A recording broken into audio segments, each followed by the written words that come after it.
Bampalana buwalanyize zibawalananga nawe tobawalana banyiga bunyizi nze sinyiganga ate kyo kibanyiza omukisa mpewo ne bwokolota teguzibirwa kubo eyali kuziro ayitambalera bakireva esonga eyo buvanga kunda gwajjanga wa Yesu eno twesange eno abali balemedde ne tudanga mwesubi kali kitandike tugenda mu video njagala bankubire baba video yatandise dagami yatandise from yesterday nimba ndi mu obuvune wano nga bunkutemu ennaku 2 emabegaawo omukono gwazeeko akayute ate sekiriza muntu okukwata mukono gwange kuva buto sagala mpiso okola otya libiwone Yesu yagenda owonya era ya bulijjo yabikola atantu bazimba emikono bagamba ddogo abasinga era ne bibira ddogo liba linofuluka byanalaba ku video no nga ine ddogo lijja kuba limufulutukako iye bana video eno kyeta tukoze buli kimu kirimo teri dogeri Isiraeli mukama bakuluyirwa fe ddogo stani yaliwa njagala okulaga nange generation ejja nti waliwo akakolobozi mu baana abagala Katonda n'abatamwagala bw'osala nodda ku side ya Yesu todda mukulaba ku ddogo naye bw'olemera ye ate eri ababa muba muzanya bibiri we bakolera video atera okubeera w'abakyala abalabikirako mu zi video abazijjayo n'obulonda babasajja bokka ku clips ezasoose tulina abakyala bakulu n'abazeeyi abakulu ababadde mu nsonga nga batudde mu lukiiko sagala kusomera bintu bino bya mu video abakyala babaddemu era nga bakulu n'abaami ab'ebitiibwa nga omulogo bamutwalaganya yesebo era yo omulogo yatuuse gy'alaga nkugambye essaawa zino twagala kuddayo nga tetwogera ddogo wabula nga twogera Yesu mu kifo ky'amannya gonna Segenda Dubai wokka abe London banesunze abe Turkey banesunze owulidde ebyo nanda bane bimunjagala bigana kwa wendi mpulira am satisfied ndako sebo nedda tomma bantu ba Yesu mukise ate nze mbamma mukama kyako kyakkiriza kyentambula nakyo kati yakkirize nakuzomwezi 3 nenakuzomwezi nga lumu Abu Dhabi Dubai yesebo akatiba kagenda mpaka mu nyonyi mpaka London Dubai Abu Dhabi rawe nvaayo ojawulira ekintu ekidudumu ekisoundinga nga balombe festival. Platinum Wellness Spa offers therapeutic massage services complimentary with sauna and steam bath for your full body cleansing. You can now get a Swedish massage, hot stones, sport massage, aromatherapy, salt ability hot stone therapy, Moroccan bath hammam, jacuzzi, and many more therapeutic massage varieties. We are located along Lukuli Road near Teletubbies Primary School, off Rumala Access, Kongebuziga. Call us on 0708-842-821. Platinum Wellness Spa, here to take care of you. Amanya nze Nsuga Mustafa, nkola ne Alihira Holdings Uganda Limited. Tuli bakozi ba biodigester wamu n'okuzimba okwenjawulo. So olwaleero tuli waneeno nga tuli nkola biodigester. Ekyenjawulo ekiriwo nti yo eri mu basement wakati okusinziira nga bulijjo abantu mu kiraba ti eno parking lot so eri wansi eri parking lot eri mu basement. Leero tukoze size y'abantu 5 ng'era erina capacity okusavinga ekizimbe kino kyonna nga wekinaabeera waneeno ng'era emigaso gya bulijjo gya biodigester tebagenda kunuunamu. Atwetaaze ku namba z'essimu 07017669992 ne MTN 0789224230 enamba ezo zonna kweziri ku WhatsApp. Morris Cakes and Events Limited bakola cakes eza birthday okwanjula baby shower bridal shower mu buli design yonna gy'oyagala traditional cakes n'ebika ebirala kosa n'okutegeka emikolo ne girabika bulungi. Basangibwa wakaliga okumpi n'akatale k'aba veteran ku namba z'essimu z'olaba wansi awo ku call ne WhatsApp kola order keke kutuukako yonna gy'owangaalira. Mbaaniriza ku program zange ez'enjawulo olunaku olwaleero tulina Clever J omusajja Katonda gwe yasumulula eddogo ne lifuluka era nga bwe twogerera ina byali mu kutetenkanya wano. Mbadde sikirabangako kino okuleka okubanga ye yagenda okubanga nnyinnyonnyola ambuulire Clever J wano maanyi kigaleese ku mulundi guno tuli kuki abalaki wafuuse makanika era bwembeera makanika gye mirimu gyaffe welding ko kyabyuma madini sanzigi kanika mamotoka gye mirimu gye tubeeramu naye nga kati saawa eno onsanze bize nga tugenda kushutinga video yaffe ya ddogo lyafuluka ene project gyonsanzeeko egaali kwengenda okuyimbira nga tushutinga. Egaali wagenderedde kinze egaali weeti sigirabangako tandise lwaleero n'egaali twagitandika dda ku Atalanta naye twanonyanga sponsorship tuteekayo mu kubanga balaba bye tukola tewekoona ko amasanze gajja kukuba wajibwa yalinze togira nnyawo bwe bali tebasobodde gipromoting ate ndabe nga mu video esobola kikola ki okukijjayo whoever who is there and would need a water bike we are present yes batanso gamba nti kireva je akatiba yakatadde kati yazze mu kwokya byuma emirimu gino zenga njikola nga wembande waka nga sinaawo mulimu guli awo nti gunsibyewo waka studio gikira tenaba ku sounding up mbeera yeno ewajjagwa mu Atalanta nga twokya madini sanzigi naye twaga tukoleyo ekyenjawulo yegali okumazzi eno bwe twatula ne tulaba nga kisoboka kiiso okubeera ne tukikola ne kiggwa naye kyali kitumena okulaga eri abalabi nti tulina kye tuliko so lwaleero kigenda kulabikira mu video ya Dogo lyafuluka so eggaali ogironkinga kitegeeza omuntu yenna eyali egombe vuga eggaali y'okumazzi aba asobola ogifuna oluvannyuma lwa video nkugambye asobola ogifuna nga sinagikozesa video kuba twamwetaaga dda kafuse ka business kyekimu era amadinisa tugokyaga tunoonya kasente nga letumenye mayumba kati eggaali eno kyanjawulo kubanga gano amata ag'emiti kyefasiba balaba era twagala mu maaso awo nga kigize Jagwa yangambye tuyinza otuteekako yingini tuddukemu ku ka speed naye tukyali mu kubaganya birowoozo obutagijja ku bwa ggaali esigale nga ggaali twogere ku luyimba lw'Eddogo lyafuluka kati eno eggaali egenda kubejjayo kifaananyi ki Eddogo lyafuluka kwa buno obwongo twali tetulina displayingira luli ng'eddogo litukutte ne boogaba bannaye jangu tukole tulina kye tulaga abantu kisobola bikola sente z'okufuna bakastomers nga tetuyina naye kati Eddogo lyafuluka gwe tulaba ssaawa zino oli mugiraga kati bantu tibannaye laba eggaali eno songovu egenda ku mazzi weewaawo eriko amasannyalaze wandiyagala ogirabako ng'eri ku mazzi byata tugenda biraba tuzze mu mbeera yennyini ey'enkola ya vidiyo eno buli kimu tubeere nga tukifuna mu butongole twabaddeyo nga tukola clips ezasoose ekyalo kyabadde kiweddeyo nga kifa ku lw'emizannyo egiri mu vidiyo soko otuyiseyisemu kaawo biki bye tugenda okulaba mu vidiyo eno ogenda kulaba Eddogo omuntu bwe bali mutadde abeera atya ogenda kulaba Eddogo likwata lutya omuntu era omuntu yejjako atya Eddogo olabiremu n'ow'amaanyi kuyiga kwereere bwe kiba bwe kiti ate tukitwalira ddala nnyo anti fe okutuyigirizibwa kwaffe kwali kwabiwooge nga tebalina batulaga bino kati twagala tubibalaga abaana byotaddemu nga bingi ani sponsor kireva gye yesu ye main sponsor mu kintu kino yesu yabadde main sponsor mu kivulu kyange yesu okuva yingira mu bulamu bwange yakwasaganya buli kimu esebo twasembayo nga show maze ojjukuba abantu era abantu basiima okuvira ddala ku live onsanze mu vibe yakola Ddogo lyafuluka video shey omukama byankolera buli mwasaana abirabeko eyo show yazibula abantu amaaso eyo show yokka yesoso okukolebwa omwimi mu Uganda nga yesu yategese ate nebira successful yaliko omutegesi bajjo yali muddukanya bajjo yali muddukanya abategesi be baba bategese Yesu ye mutegesi bani badde bantegeka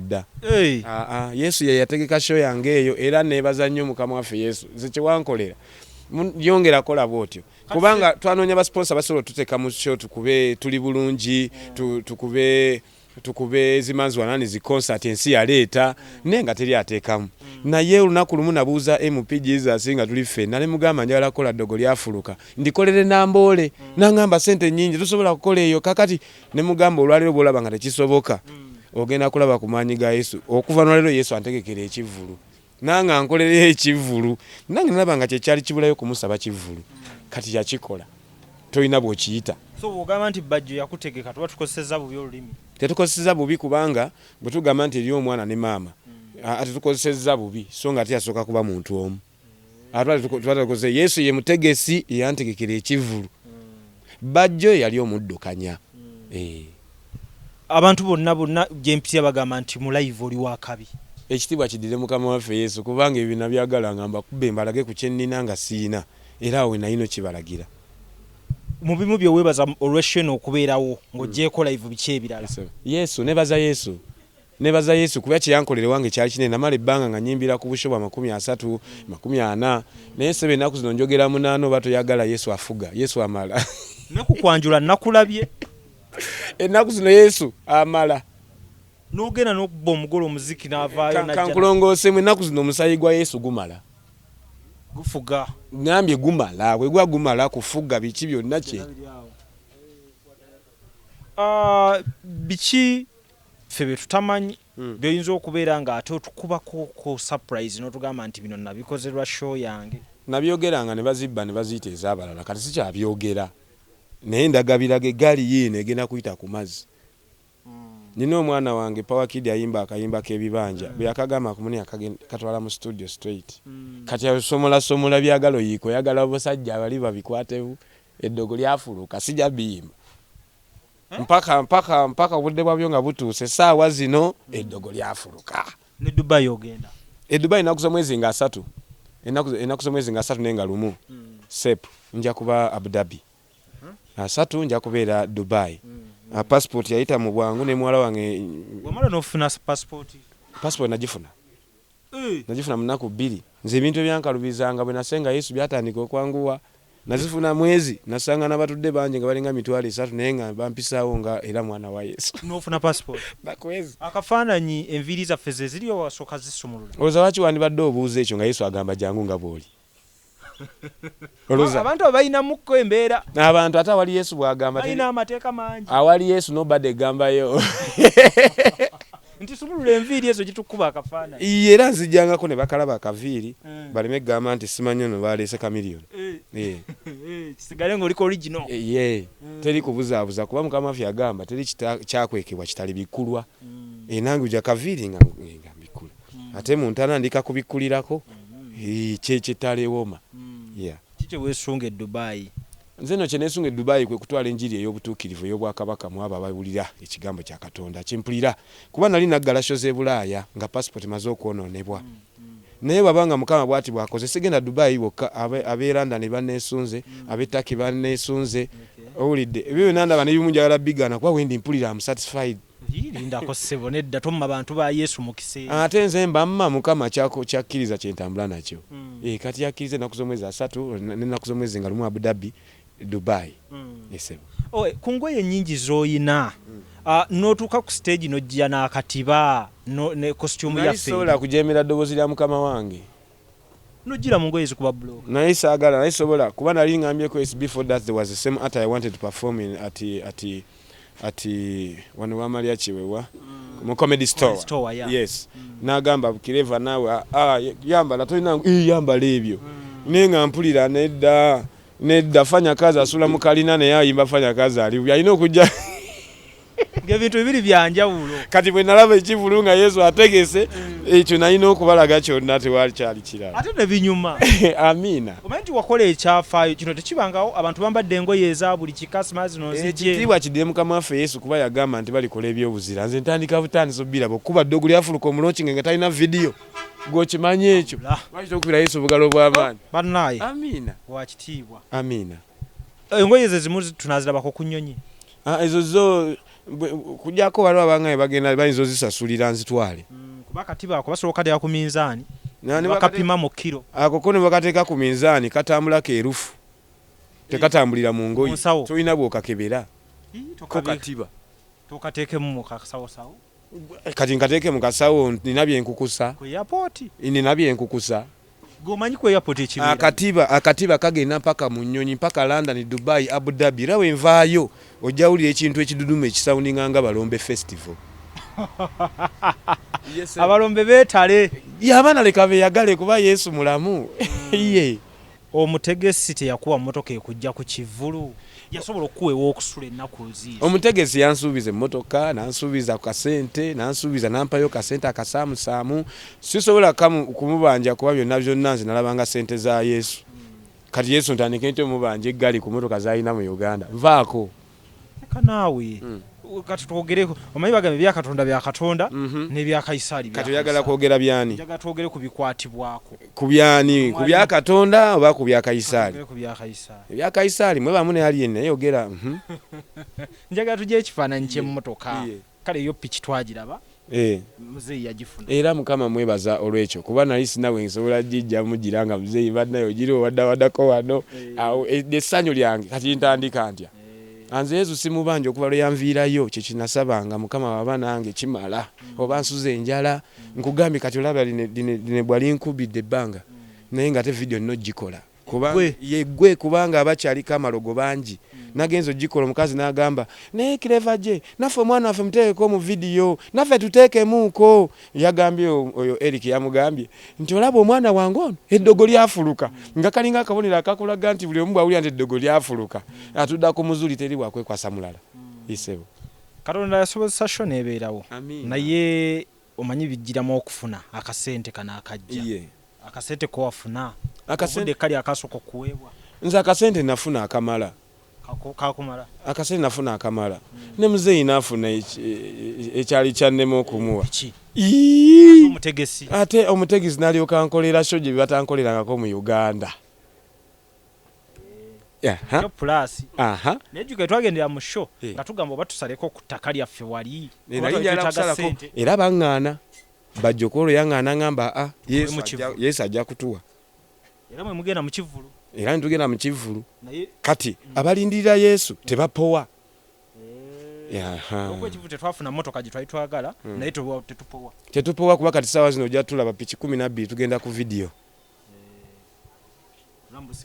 okitegeera omuntu bw'afa ensi esigala epamba naggwe kyobulaba nga twefunza Yesu tubeere balamu tubeere basanyufu tubeere nga tusinza businza nti bannaye wakola ekintu Mukama kati tugenzeeko eno nti baana bange mukulembere nga sembayo n'abakubi ba bloka okwetolola Uganda yonna kachiko bagamba mufanya kazi style naomba tufanye kazi na bidii mnavyo, siku moja Mungu atatusaidia. Staki mambo ya kutufanyisha marafiki yangu kama tuko na uwezo. Dunia sio rahisi, wandugu tunatakiwa tukuwe na akili. Endelea mbele, Mungu atakutakiwa. Mbona wengine wamepata hivyo? Fanya kazi ngo. Dunia ni mbaya mama, fanya kazi. Ngamba mwe bachidende wama bachidende n'abalombe mbategekera kantu ke bayita balombe festival bajje beyabye musanyu eryo omebe nazula Yesu yagamba kati tuyoke tusanyukire tufune sanyu eryo addala naye guno omulimu nga bw'ogumanyi gusumbuwa omulomba yeetaaga osanyusibwa njagala ku balombe festival n'ekyo nja kitongoza nga nva Bulaaya. Yenze director Hills Morgan kuva mu High Stay Records, High Stay Films Uganda.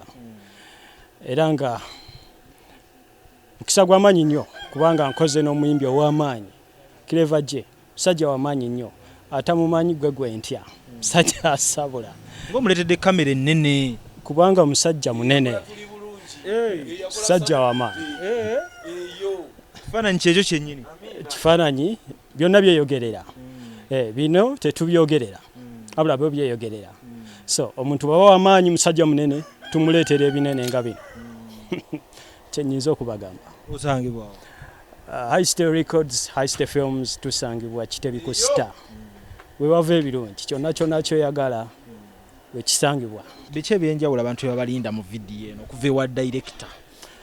Kifaananyi ky'amaanyi ekyakabi concept ezitalabibwangako ezigenda okutuzaako emabega ezigenda okuportrayinga image entuufu yennyini okuviira ddala eyo emabega okusinziira ku luyimba lwaddogo eryafuluka kubanga kyekintu concept sizino abantu zabadde balowooza nti bazeerabidde naye tinga nnungi nnyo kuba ze ziraga image entuufu eya music wa Munnayuganda ajja image entuufu so bagirindirire bulungi nnyo ddogo lyafuluka. Naye kiriwo essaawa eno abasajja bagenze mu mazzi ate nnengera kintu kyekitambula okitegeera wali baddeko ku nnyanja pulezenta nali mbaddeko ku jangu nnyonnyole ki ekiri awo ako bakayita akazinga akatambula naye nga kaba mu kiddo bannayuganda tubagambe kyeddogo lyafuluka mulaba n'akazinga kaako kaze katambula kafuluse buli kimu kisoboka wano e Uganda pulezenta kyekimu big up Bakta Coffee Man from Uganda so Coffee Man ababuulidde teri kisinga ekyo bannange bakatyoka kuliko naye ko tekusobola kubaako bantu bino ebintu bino ntera kubiraba mu ntobazi bino byendaba ate ebigendera kuno so yeye embeera gye mulaba bannange byonna bisanga ku nnyanja omusajja gyatuleese gyakwatira vidiyo Clever J naye kansabe ng'ako kagenda mu maaso n'okutambula n'ebya vidiyo bigende bulungi mu maaso gwe bulungi ofuna bulungi omusajja abadde akwatira short ate kati akazinga kati ndabako omuti munda omwo simanyi biki birimu linda akato weeryata akola kikiri ali mu katayiza owaayi omusajja eri ku lyata ate kiki yeetaaga mu kazinga lengera omusajja agenze katayiza oba ayagalako omuti ogujjiddeko.